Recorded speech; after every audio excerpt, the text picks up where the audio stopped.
Welcome to another episode of Nerd Empire Podcast. I'm your host, Jose Jimenez, and I'm here with my special guest, the one, the only, my main man, Ed Lover. What's good, Ed? Hey, what's going on, man? Chilling, brother. How you been? I can't call it, man. Hanging in there, just I feel working. you, man. I feel you, man. I wish me and Gene was here, but me and Gene got some family things to do, so it's just gonna be me and you, my brother, making these predictions for this weekend when we get on the Royal Rumble. Let's do it, man. I'm ready to do it, man. Pretty exciting, man. Pretty exciting. Yo, man. So let's just kick it off, man. I know this is like the 10-pound elephant in the room in regards to the WWE. Enzo Release got released yesterday. Yeah, that was crazy. Oh my gosh. Crazy. But the crazy shit is that I heard that he was at the venue, showed up, got dressed, did everything normal the way he would do as scheduled. And then all of a sudden he gets the phone call into your principal's office like they normally do. And they pretty much let him know that he's going to be let go, and just because of what happened in regards to the allegations of him, sexually assaulting somebody. I mean, how you feel about that shit, Ed? I mean, my mind is going crazy because me personally, I don't believe it. Nah, I don't believe it either. I think it's hard to. It's crazy because with the movements that's going on nowadays, it's like you're guilty until proven innocent, and you hope that it's not true. I mean, if it is true, then he deserves everything he gets. But based off of the reports, it just sounds like a cash grab, and it sounds like you know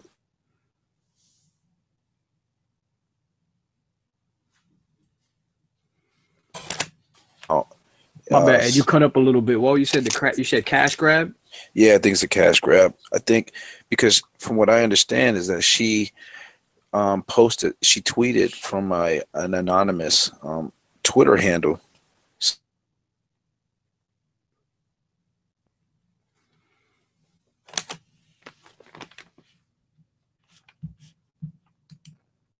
and everything like that. So, I mean, who knows what really happened? You just hope that. Wait, well, you said she tweeted from could you cut off a little bit, Ed? That's the reason why I'm asking all over again, because she said she tweeted from an anonymous Twitter handle. I believe it was like a tweet from what I heard. Matter of fact, I heard it on the radio.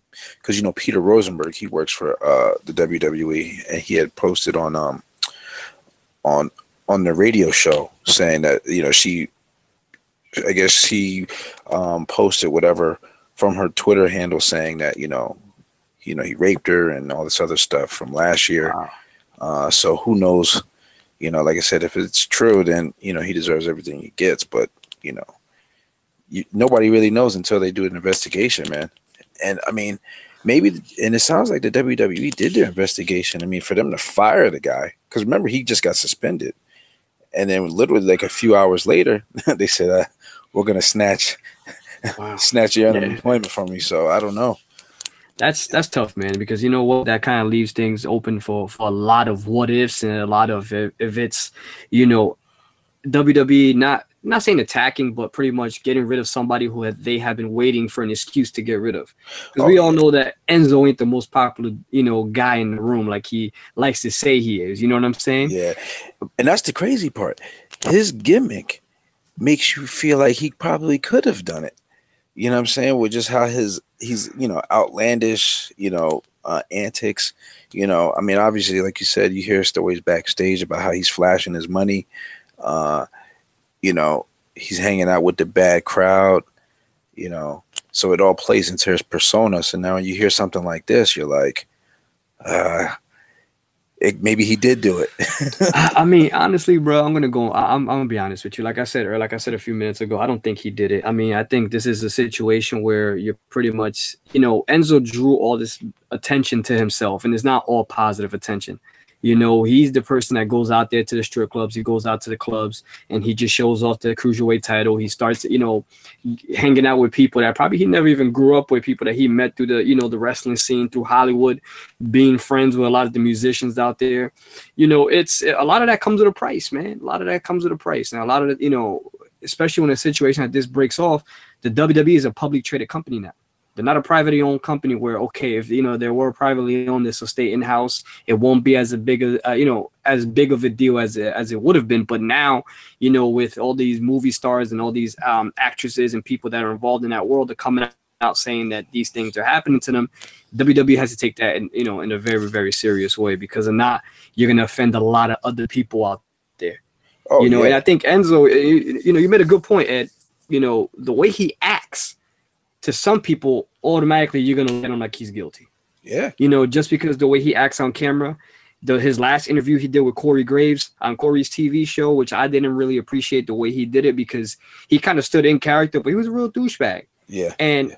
I'm big on loyalty, and I think he burned a lot of that, especially after Big Cass got hurt with that bad knee Yeah, injury and they've definitely. split up.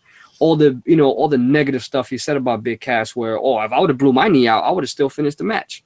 I've wrestled her, I wrestled with this, I wrestled with that, and it's just like, come on, man, this is a dude that when you got hurt at NXT and you broke your leg, he took you to rehab. He Yeah. carried you up the steps. Or He what was about that big brother. or what about when he fell through the ring and had that concussion? Looked like he almost freaking had a seizure and they had to stop the match. I mean, nobody said anything about that, Nah, like but it goes into that situation where you gotta be loyal, man, and you gotta respect the people that respect you. And I think that Enzo showed very little respect to a lot of people, and and again, that kind of led to his demise, and that kind of led to them letting him go, because easily, if he was one of the most well-liked superstars in the world, say for example, this would have happened to Finn Balor. oh my gosh. Finn would have got a suspension indefinitely till they really found out the meat and potatoes of this case, if it's really a hoax or it's really something that really did happen. But since Enzo did rub people the wrong way, Ed, they kind of looked at it like, hey, look, man, we don't need this negative attention.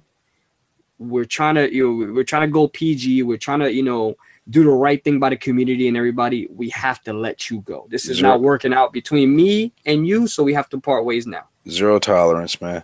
I mean, you got Stephanie McMahon, helming the women's revolution and all this stuff.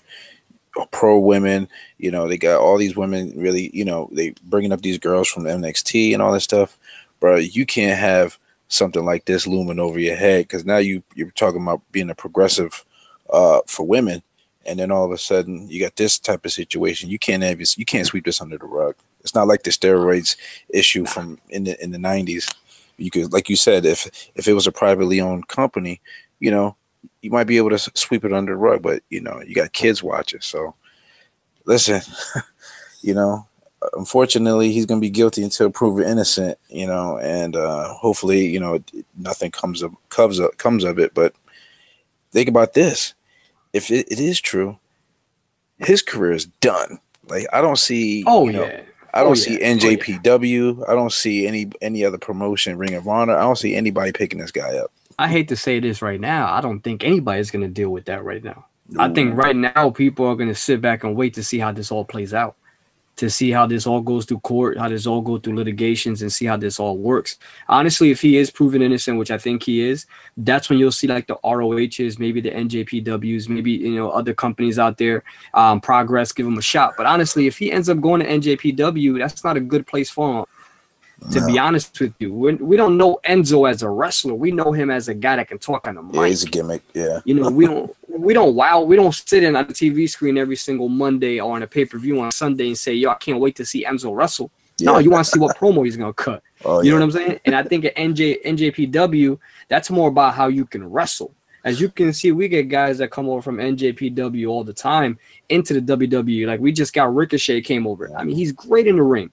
But the guy cannot cut a promo to save his life. Same thing with Shinsuke Nakamura, guys like that. Yeah. It's tough. I mean, I think he'll be great in the ROH, where you can expand and kind of be that old Enzo that you were. And then a lot of things is WWE going to let him use a lot of the gimmick stuff that he does normally use from time to time, because how much of that is still owned by the WWE? Probably all of it.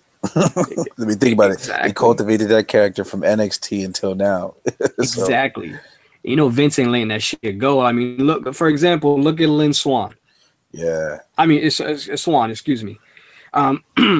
He's at home. And there was proof that he put his hands on his fiance. Yeah.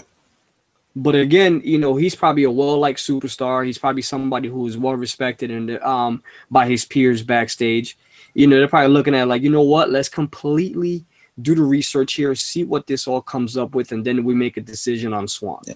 Well, remember, Rich Swan rubbed some people the wrong way. Remember, they were saying about how he kept, harping on the fact that he was homeless and this, that, and the other. And a lot of people didn't really like that. Like, okay, we get the whole point. You struggle to get to the top. I mean, that's obviously different than Enzo, but Didn't he rep- TJP do the same thing? That's why a lot of yeah, people like his character kind of died out too. yeah, bro. You They're not know, playing, man. You got to be squeaky clean now, man. that's the way it is, man. It's not like the '80s, bro. You can, you ride in separate cars and you go on the road and whatever stays on the road stays on the road. I Yeah. mean, whatever you do on the road stays on the road. Mhm. Now, man, you got Twitter, you got Instagram, you Social got media. people consistently trying to get you to do something negative in the limelight. We got TMZ all over the place, and a guy like Yeah. Enzo, man, he attracted all that attention, bro. Everywhere he went, there was people following him, Yep. and especially when you're hanging out with people in Hollywood, you're hanging out with people in the music industry. Like I said earlier, those guys are also on the microscope 24/7. Yeah. So I'll be honest, I'm not surprised that WWE decided to probably, pretty much wash their hands from Enzo Amore. And who knows, man? Maybe, if everything goes well for him and they might revisit it later down the road. Who knows? Yeah. But for right now, we saw the last of It's a Enzo wrap. Amore, which is sad, bro. Which is very sad. Because he had a potential to maybe be a good valet for somebody or a good a good mouthpiece for somebody who really needed one, and they needed that boost extra, where he could have stepped away from the ring and done that for many years and still been around with the WWE. Oh yeah. So now let me ask you this: how do they spin this storyline? Because he was the champion. Like, what do they say? Oh, Enzo's hurt, even though we all know that he got fired. No, well, the good thing is to the next topic that we're going to really touch on and talk about was right now 205 is pretty much looking for a new general manager. So right now Daniel Bryan had a statement yesterday after the mixed match challenge on 205 Live, and he said with the events of what happened to Enzo Amore, we're going to bring in a new general manager at 205 Live, and he's going to make the decision on what's going to happen with the cruiserweight title. So this could mean a lot. This could mean could there be a tournament again for the 205 title, for the cruiserweight title, or are the top two guys that a lot of people have in their mind, which is Cedric and Mustafa Ali, are going to go at it one-on-one, to see who's crowned the new cruiserweight champion. I mean, there's a lot of ways they can go, but the big thing that a lot of people are out there guessing on social media and wrestling fans like ourselves, who would be a great 205 Yeah. guy? Who would you pick? Like, guys, the feet is a little bit buggy, but who would you pick as a commissioner for 205? I mean, I got a few to see. I'm gonna throw two out there, Ed, and I'm gonna let you kind of give me what you think should be the two guys. I would not mind seeing Dean Malenko, number one, being his history with the cruiserweights, being how well respected he is in that world. He's kind of a serious, no shit kind of, I don't take no shit kind of guy. Uh-huh. Or if you want to make it funny, you want to make it a little bit energetic and keep that comedy side to it, but also make it a little bit serious, you could go with Hurricane Helms. Wow, Hurricane Helms, blast from the past, bro. Right. You know what? I would go with Dean Malenko. I would go Dean Malenko just because, like you said, his history. I mean, man of 1,000 holds, man. I mean, that's perfect. Right. I think that, bro, that's spot on. Will they go that route? Probably not, man. I don't know who they would. I don't know. He would make the most sense. I can't see anybody else who would really, because I'm gonna be honest with you, I like the talent at 205 Live is just something missing. There's like an edge that's missing, and I think you were spot on with Dean Malenko, man. I could definitely see that. Yeah, I would love to see Dean Malenko, man. I think a guy that being part of Horsemen, someone who's as well respected as he is, why would you not want to make him, a part of 205 Live, especially where he can work with some of the guys also in the ring. He can probably make the product a little bit better than what it is. But I think the big thing that 205 Live needs is to step away from SmackDown. Oh yeah, definitely. If I'm the 205 commission, I would try to kind of, or the powers to be, I would kind of make it almost like NXT. Why don't you film it during the week in Orlando? In Full Sail University, have a smaller crowd, more intimate, and let these guys have an hour long to do what they want. Where you don't have a crowd from SmackDown Live who's already drained after now SmackDown Live and now the Mixed Match Challenge to go into 205 Live. That's a lot of wrestling for a lot of people to sit down and actually sit there and view and to take in, especially with the storylines that you're trying to build. Oh yeah. Now let me ask you this. Usually 205, they would film after SmackDown's over, right? Yeah, they go live right after SmackDown.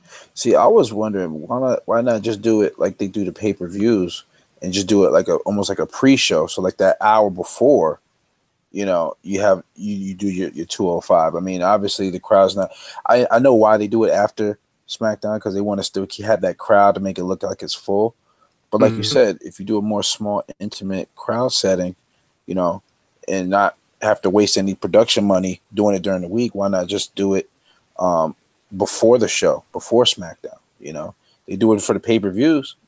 You know, because I mean, nobody's really checking for 205 live like that, anyways. Like, oh, okay, well, you know, if I have time, I'll watch it. You know, you know, so I Yeah. just maybe do it before SmackDown or before Raw or whatever, you know, and do it that way.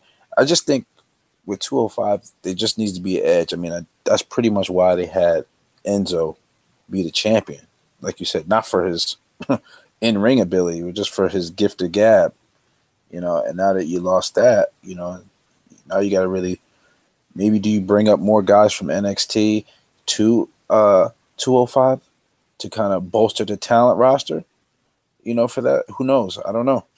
Hopefully, whoever the new commissioner is, you know, will have a plan in place that makes sense. So a lot of questions that need to be answered, man. I don't. I'm be honest with you. I think 205 Live right now is hurting. I mean, they have great talent, man. After the whole cruiserweight tournament, 205 Live kind of took a step back, and now with this whole Enzo situation, took another step back. You know, I think it needs a big jolt, needs a big, push, and I think moving it out of SmackDown Live right after would probably be the best thing to do, or or pre-show or anything, in that matter where you can just concentrate on that product. Because I know now they're going on the 205 Live tour, and that's not getting immense support out there from people. Don't get me wrong, I'm a wrestling fan. I will go and buy a ticket to sit and watch 205 Live just because I enjoy those guys and I think they're so amazing in the ring. But you can't ask of people who are not your diehard fans or kids who can't stay up that late to watch it on a school night to go and support a 205 Live show. Yeah, you know, well, why don't they do this? Remember WCW back in the day, right? They had a 3 hour show. They have obviously you have your opening promo with your main talent, but then as soon as you come back from break, usually like the next match or two would be like the cruiserweight, you know, matches. You pepper those in, you know, throughout the 3 hours. You still get your talent on a main show. You don't have to waste money, because I'm pretty sure they're losing money by having the 205 Live tour, because nobody really. No offense to, you know, obviously the hardcore fans are going to go, but like a lot of the basic fans, they're not going to know who these guys are. If they're not like John Cena, Roman Reigns, or something like that, just sprinkle them in on, you know, SmackDown, Raw. Similar to how WCW used to do the cruiserweight division. It was a lot more exciting, you know. I mean, think about it, like Dean Malenko, Chris Jericho, Chris Benoit, Juventud Guerrero. You had all those guys, and you just peppered them in throughout the show, you know. Because I mean, let's be honest. I mean, with the promos that a lot of the main roster cuts, they could literally get rid of a lot of that stuff. It's just fluff. So why not have some actual wrestling? That's what we tune in for, you know, and do it Mm-hmm. like that. Mm-hmm. It'll save them some money on the back end. They can do a lot, man. I think right now, I think they have to sit down and really see what the direction of the show and where they want to take this show. Because if it continues going on this route, Ed, it ain't gonna last too long, No. man. And the sad thing is, there's so much great talent on that show that of course, yeah, you can maybe transition some of those guys to the main roster. But I think right now, what they're waiting for is for maybe to see what Ricochet does, Yeah. to see if he's going to be a guy that's going to stay on, go from NXT maybe to the main roster, or maybe jump on 205 Live. Hideo is down there now. We also got Leo Rush down here at NXT. It's a lot of things. There's a lot of places they can go here. Hey, is Leo Rush And still I on think, punishment? I don't know, bro. From what it looks like, he was, and he Oh my still god. is for that comment. But Oh my I god. mean, you can't deny his talent, though. Nah. He's a guy that he can easily go on 205 right now and valet for that title because he's that good in the ring. The thing is, can he cut a promo? Can he do the other things that they expect in you when you do become a champion of WWE? Yeah. That's the big thing. But I'm hoping that maybe Ricochet, when it's all said and done, and he finishes up doing what he's gonna do on NXT. Which, who knows, man? He might, in my point of view, I don't think he ever goes to 205 Live. The guy is so nasty in Yeah. the ring that you're gonna want to put him in the main roster to have these great matches with some of these other guys like Oh Finn yeah, Balor, AJ Styles, Roman Sami Reigns, Zayn. Sami Zayn. You want to see him fight these guys, Yeah, and he's that good. Where again, I'm not saying that he would be wasted on 205 Live, but it would be a disappointment for him to sit there with his talent of how good he is. He might be able to do what Neville did, save that division, but then after that, it's like, what else am I here to do? yeah. You gotta have It's time for he's gotta bigger, have a better good. things. Yeah, plus he's gotta have a good dance partner. You know what I mean? You gotta have that one guy like, you just like they just having epic matches after epic matches, and who knows? Who knows what I agree. creative's gonna do? I agree. But jump into the next part of our show. But I know we're a few nights away, man. It's like what? We're probably like 3 nights away from the Royal Rumble. Yeah, 3 days away, man. Crazy, bro. 3 days away from the Royal Rumble, and like the big thing in the room is like, okay, now that Roman dropped the IC title on Raw 25, is he gonna throw his name in the hat and say he's gonna enter the Rumble? Now, does he win the Rumble to make a rematch with Brock Lesnar? Or do you want to see Shinsuke Nakamura win the Rumble and go head on with AJ Styles and give you a rematch of what happened in NJPW Wrestle Kingdom? That would make a lot of sense, Or does Finn Balor win it and continue building the club? It's a lot of things, a lot of guys that I'm curious to see in the Rumble. I'm gonna make my pick right now. I wouldn't mind seeing Finn win the Rumble because I think it's his time. It's time for him to go get the title that he never lost. That's true. And it's time for him to, be the face of that of Raw and be one of the faces of the company. I think it's time. But again, there's so many rumblings out there going where John Cena could win this. Where, hey, do you let Seth Rollins win it since he's never won a Rumble? It's so many different people that are out there that people are like kind of throwing out there who can surprise and win the Rumble. Because no one thought Randy Orton was going to win it last year. That's true. That came out of left field. Right. But what's your pick, Ed? I'm going with Roman Reigns just because the way he lost it. I mean, he lost it smooth, on Raw, but it's like I remember the original plan was for him to have the IC belt at least, through at least February, and then just drop it, and then, and then obviously go for the title. But I'm gonna go Roman Reigns. I think they're gonna pull a Shawn Michaels and have him win multiple, Royal Rumbles, and contend for the title because obviously they've been building for that for the whole year, and that was kind of the reason why they gave him the IC belt to have epic matches up until a certain point. So I'm going Roman Reigns. I think I'm gonna predict Roman Reigns comes in at like number nine, and just goes roughshod. Goes roughshod. Number 9. Yeah, I'm going number 9. All right. I'm not mad, bro. Like, I'm not mad if you get him a number 9 and he comes in. I mean, I just think the people in Philly are gonna go crazy if he ends up winning the Rumble. I mean, I'm gonna be there. But I remember watching it on television when they wanted Daniel Bryan to win the Rumble and he ended up losing the Rumble. And Roman ended up winning and The Rock couldn't even come in and salvage it. Yeah. Well, remember we talked about this the other day, and I'm like, man, that during that run, the WWE didn't know what they had in Daniel Bryan. I mean, that he has such a following. He had a nice gimmick with the yes, and everything like that. They totally screwed that up because I think that was the year that they brought Batista back. You know, and they totally screwed that return up. I don't understand why, and not to jump off the topic, but when you got a guy like Batista coming in, how do you screw that up? I mean, when Chris Jericho makes his returns, you never really hear about it until he's there. So, that particular year was so weird, man. I mean, Daniel Bryan should have won the champion, should have been contender for the championship at WrestleMania, and then they gave it to Roman Reigns. And you see how that went. It took almost, 2 years for them to wash the stench off of Roman Reigns, being spoon-fed. But I think this year, because Roman Reigns had some really good matches, and it seems like the crowd has been shifting to his favor, especially since he joined the Shield or rejoined the Shield. I think this is the perfect time actually for him to actually win the Royal Rumble, but he's got to win it, and he's got to win it the way that one year where he was just eliminating guys left and right, and he got all the way to the end. You know, it's got to be like that type of run. Like, you know, it's got to be impressive.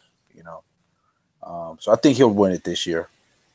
But bro, I would not be surprised if Shinsuke win, because I would love to see him versus AJ Styles. I mean, I think that's what they're setting up for.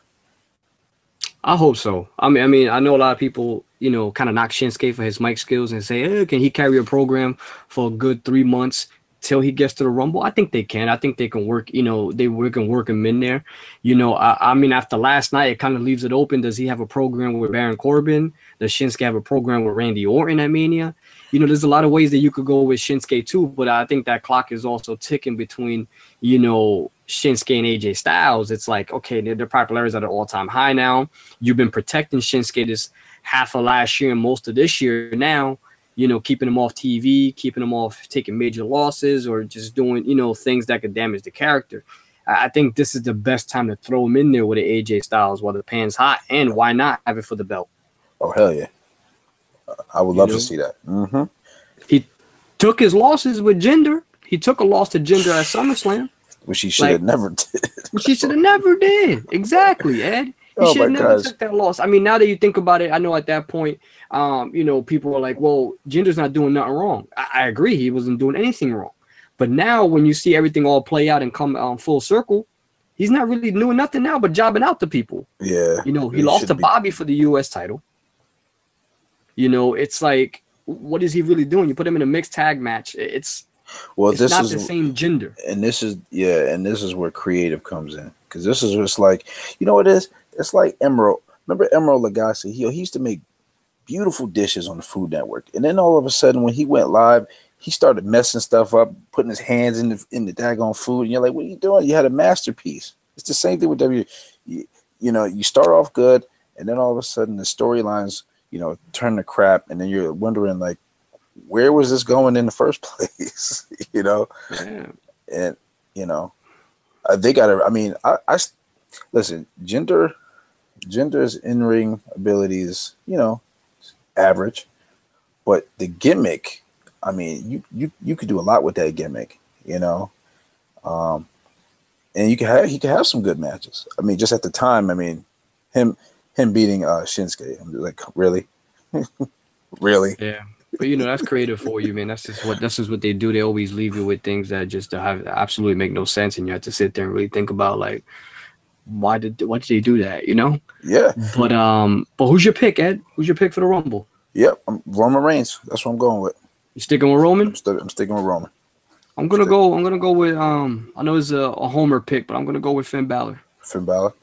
Go with Finn. I think it's his time. It's time. I think Finn paid his dues. He did everything he had to do.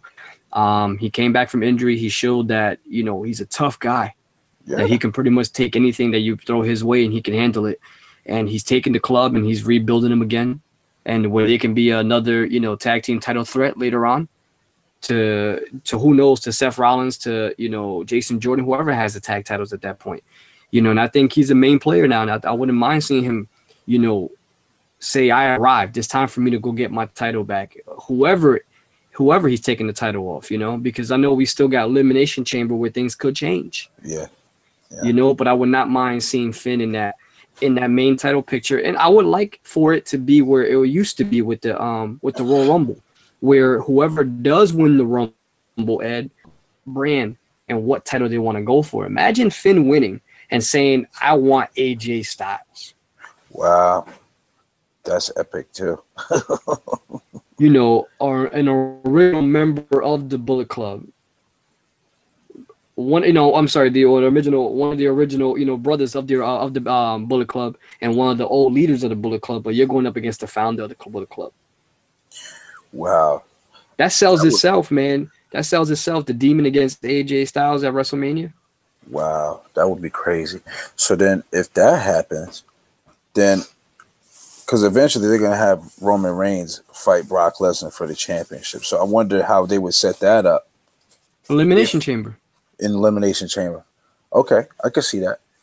Because what I was thinking was, okay, if Roman Reigns wins, right, do you think they would do a triple threat at WrestleMania with Brock, Finn, and Roman? I wouldn't be against it. I mean, they did it a couple years ago when they did it with Batista, Randy Orton, and Daniel Bryan, and that worked out great. Two big guys against a little guy. Mm-hmm. And you seen how Daniel Bryan held his own. The spots were great where they did the Batista bomb into the RKO through the table. Like, you could do a lot when you have two giants and one little guy. It kind of offsets things. Yeah. But when you throw three giants, or just, you're gonna have a spot heavy match. And I think right now, I think the biggest kryptonite for Roman Reigns has been Brock Lesnar. Yeah. I mean, you seen he was getting the shit kicked out of him at WrestleMania, and if it wasn't for Seth cashing in, who knows how that match would have turned out? Oh yeah. Definitely. And I was entertained because Roman was taking everything Brock had. Oh yeah. Everything Brock had and more. That was a and solid just laughing match. at him and still keep coming forward. And now that Roman has taken out the Taker and made this his yard, I would not mind seeing him take the title off,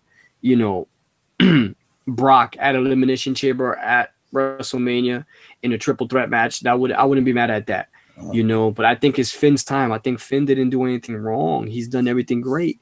And I think for him not to get back into that title picture is stupid. So now you think that's Vince stepping in, saying, "Oh, the whole, he's not over enough." Of course, that's Vince stepping in. Of course, that's Vince, because Finn is not Vince's guy. Roman is a Vince guy. Remember Finn, Shinsuke, Bobby Roode, guys like that came straight through the system from NXT. Those are Triple H's guys. I mean, we saw that at we saw that at Survivor Series when I was there. Half of the guys that were in that Survivor Series match were NXT main eventers. Yeah. Look at it. It was pretty much of who's who on NXT. Yeah. You had Joe. You had Shinsuke. You had you had Finn Balor. You also had Bobby Roode. It's had pretty much of who's who on NXT, and Game was right there in the whole match, in the whole thick of things. Uh-huh. So I think it's time, man. I think it's time for Finn to get that title back and ride it out to the sunset. Yeah, especially because, like you said, he never lost it. Right. But I mean, it's going to be interesting to see what happens, man, because we still have to see what other matches get us set up for WrestleMania. We didn't, jumping into Raw 25. I was there. I got to see the whole festivities and everything from what happened at Barclays Center and Manhattan Center. The biggest takeaway that I take from Raw 25 was two things. The first one was Undertaker coming out and giving his speech. Now, as a fan, I'm kind of sitting there like, whoa, is this a retirement speech, or is this that there's still one more hole to dig? Yeah, I mean, the way I read it was like he was calling jokers out. Like he may not be, the dead man that we know. He may come back as a whole nother gimmick. Like we were talking about, like maybe not the American Badass, but something else. Because I mean, the way he left that promo was pretty open ended. It was like, I've been doing this for 30 years. I'm ready to, kick butt and take names again. Yeah. I mean, which I'm cool with, but it's like, where are you going with that? Usually, like with Stone Cold, he came out. We know that he's not coming back to wrestle. So we cool with just him Stone Cold stunning people, And with the Undertaker, I mean, maybe because he's got so many injuries, that they probably didn't want to put him in a situation where he's got to be physical. And so they figured we'll just have you cut a promo. But how did you feel about Taker being at the Manhattan Center as opposed to in Brooklyn? I mean, you know what? It's the whole nostalgia thing. I think they had to do that because that's where Taker pretty much made his name at. That's where we remember Taker from as kids. That's what I remember him as a kid, coming through the coming through the curtains, the lights kind of still on, because I remember they weren't turned off at that time. They were still on, and I'm just freaked out because I'm like, who is this? Who is this monster, bro? Who is this quiet? And you hit a gong and you're like freaked out because there's nothing that can stop this guy. That was a nostalgia thing. That was more for the fans, and that was more for us diehards who remember him that way. Yeah. But I kind of took the whole, when he did the whole interview and he pretty much said, he dug a lot of holes, he took a lot of names, and he buried a lot of people. To me, that kind of leaves it open, like, I think I still got one more in me. Uh-huh. And I'm start thinking through the roster, like who could be that last name? And the only name that pops up to my mind are two people: Cena and Brock Lesnar. I mean, why not avenge the loss you got on the streak? You know, and why not go after the guy that called you out saying that you had a bad hit? Yeah, that's all I can think of. That's all I can think of, Ed. Yeah, I mean, like I said, bro, it was like I said, a good nostalgia because I mean that was our first time seeing him since WrestleMania, since he lost. You know, like I said, it just was weird because you didn't see the lights, you didn't see the smoke or nothing like that. It was just as like the music, and then he comes out. It was like, really, you know. At least when DX came out, we got the whole Titantron and kind of like the whole ambiance. Undertaker was like he just walked right out. I'm like, wait. That's just the way. That's just the way they drew it out. They wanted to keep it as normal. I mean, as old as possible as it was to the first time he came out of Manhattan Center. But I didn't have a problem with it. I mean, I'm just hoping that if he does end up fighting at Mania, I hope this is his last time. I don't want to see Taker continue taking losses for guys that he doesn't need to put over. Yeah, that's a big thing. I mean, if he's gonna lose, I mean, if there would be one more match, which I know it's not gonna happen, but it'd be him versus Sting. That'd be the only way. That's what everybody wants to see, and that's what Sting wants. Sting always wanted that, but he came, at a time that it was a little too late. Ed. Wait, well, let me ask you this. I mean, the Undertaker's banged up. Didn't he just have hip surgery after WrestleMania? Yeah. I mean, do you think? I mean, they probably wouldn't do it, but do you think there would be a scenario where Sting would come back? I mean, being that he has a bad neck, the Undertaker, his whole body's banged and bruised and messed up. Do you think they would have a good match, even with those? Think so. No, you don't think so? No, I don't think they can carry each other. I don't think each one of them could carry a match right now.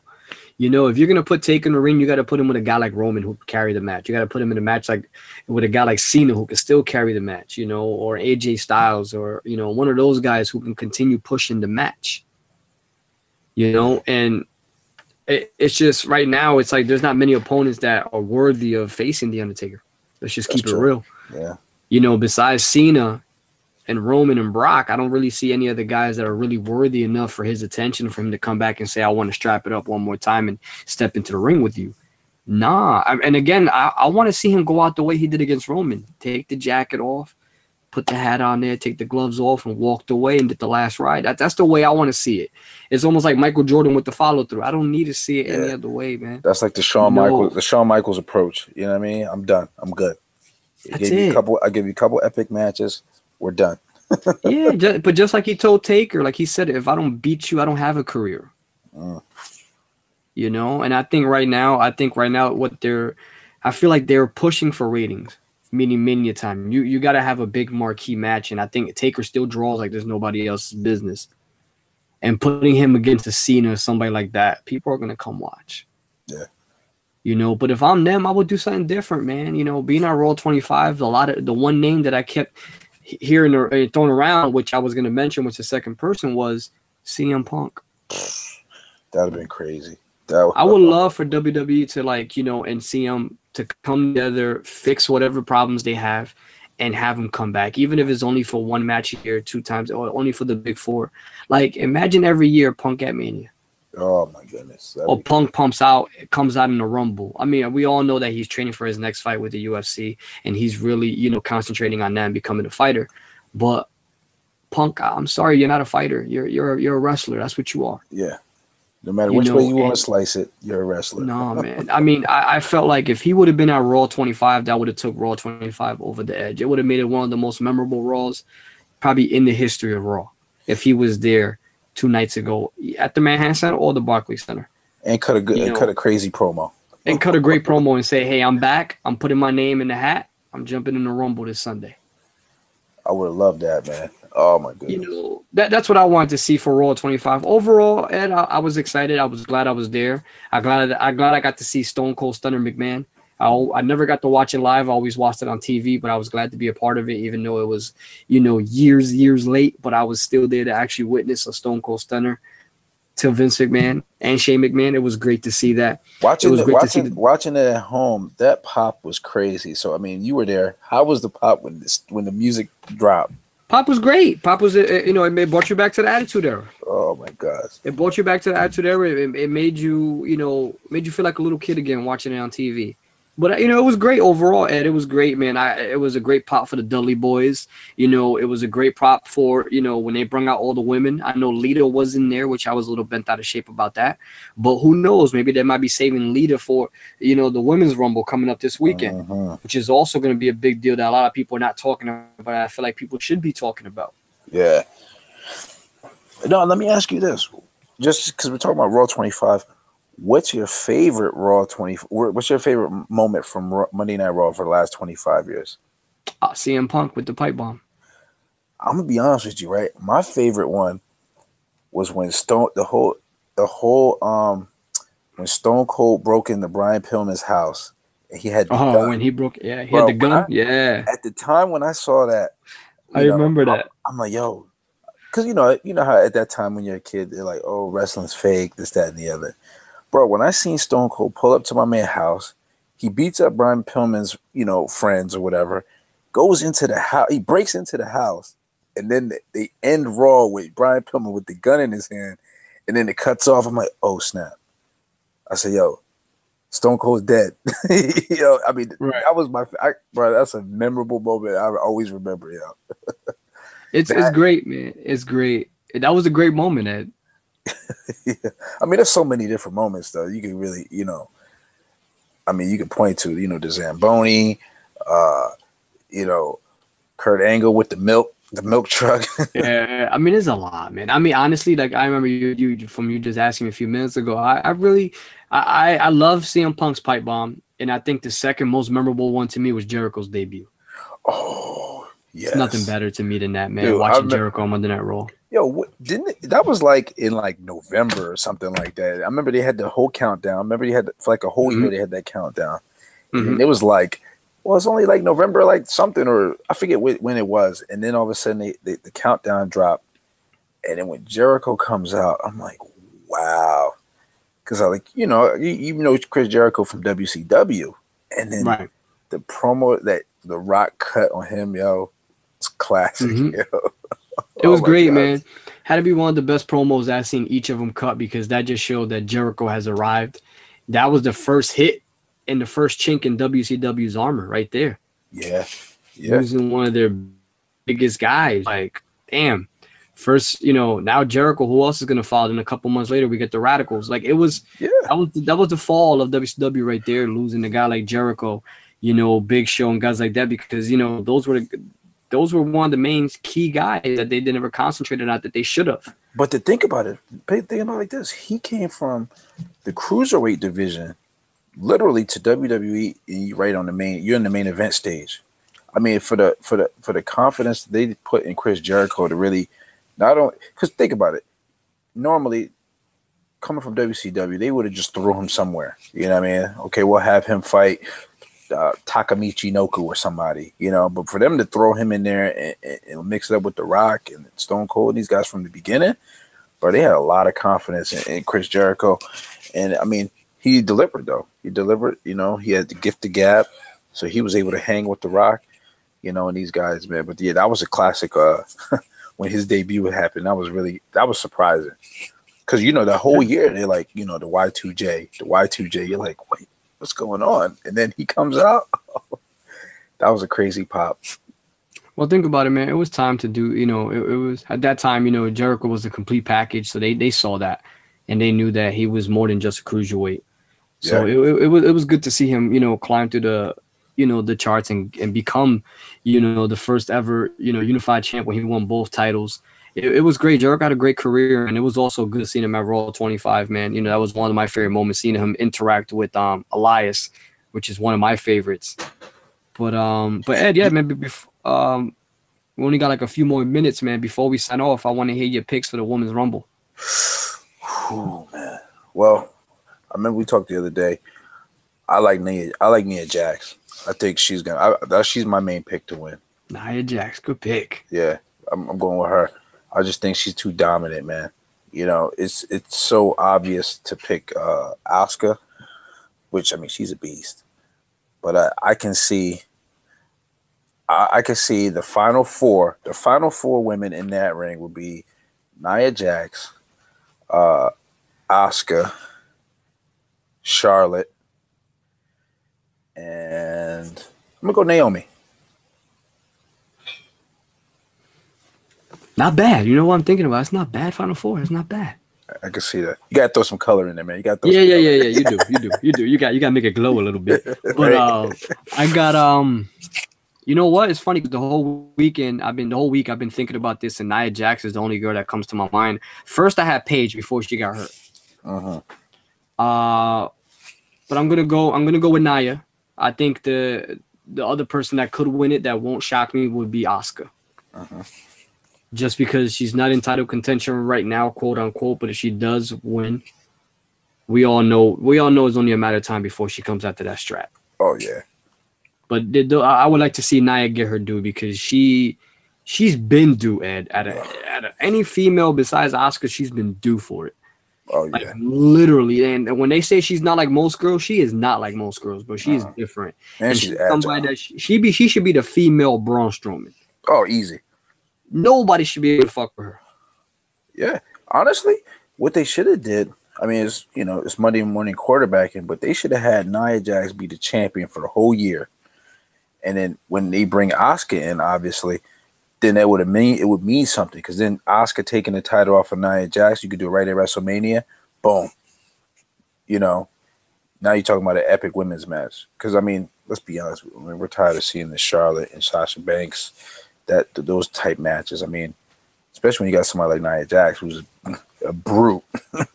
Mm-hmm. But, yeah, I would love to see them, this year, man. I would love to see them really highlight Nia Jax. I mean, that match that they had a few weeks ago, I mean, they kept them both strong by stopping the match. And Nia Jax like, yo, I'm coming for you, So I could definitely see that at WrestleMania. That would have been cool.